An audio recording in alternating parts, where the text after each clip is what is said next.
Kung may business ako talaga na bilib ako, yung negosyo ng consumables. So siguro yun, kung meron akong produkto ngayon na gusto talaga, something na you share with people.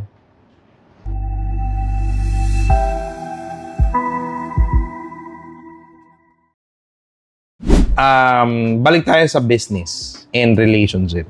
Sa lahat ng business na nakilala mo, sa dami, saan ka bilib na negosyo? Ano to? Kailangan may company name o industry? Pwedeng industry, pwedeng company name para specific.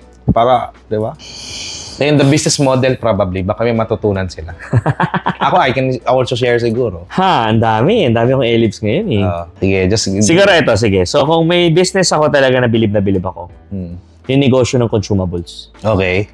FMCGs. Okay. Ano yan? Anong business model nila? FMCG is ano sabihin? Fast-moving consumer goods.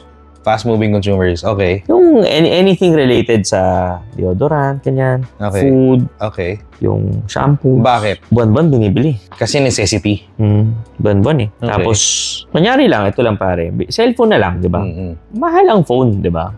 Pero bro, ang phone na yan, 4 or 5 years. Magtatagal yan. Yeah. Di ba?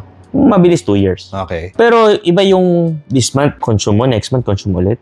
True. Consume ulit. True. Iba yan. Yeah.